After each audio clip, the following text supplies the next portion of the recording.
ये कहानी सुन आप भी रो दोगे। बेरोजगार होने के कारण मुकेश को उसके पापा घर से निकाल देते हैं और कहते हैं नल्ले कुछ बनकर ही इस घर में कदम रखना वरना मत आना। मुकेश ने ठान लिया अब कुछ बड़ा बनकर ही घर वापस आऊंगा। मुकेश ने अगले कुछ साल मेहनत की जिसमें उसने अलग अलग काम किए और 3 साल बाद जब वह एक अमीर इंसान बना तो घर वापस आया। उसने देखा उसकी माँ कुर्सी पर बैठी थी। उसने कहा, माँ कह दो पिताजी से मैं अब वो नल्ला नहीं रहा जिसे वो गालियां देते थे। माँ ने कहा, बेटा तुम्हारे पापा को मरे हुए 2 साल हो गए हैं। जब तुम यहाँ थे तब से ही उन्हें पता था कि उन्हें कैंसर है। उन्होंने यह चिट्ठी तुम्हारे लिए लिखी थी। उस चिट्ठी में लिखा था, बेटा शायद जब तक तुम वापस आओ मैं इस दुनिया में ना रहूं। मैंने तुम्हें बाहर निकाला क्योंकि मैं नहीं चाहता था कि तुम मेरे बाद किसी और पर बोझ बनो।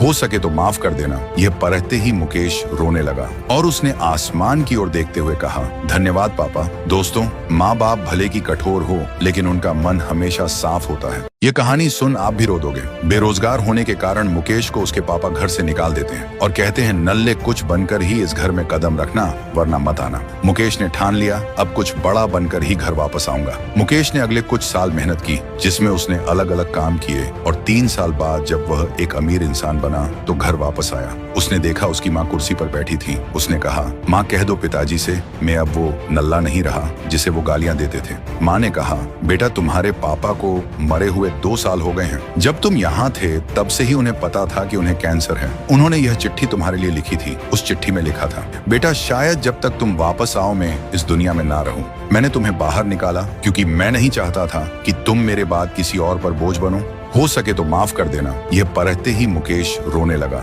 और उसने आसमान की ओर देखते हुए कहा, धन्यवाद पापा। दोस्तों, माँ बाप भले की कठोर हो लेकिन उनका मन हमेशा साफ होता है।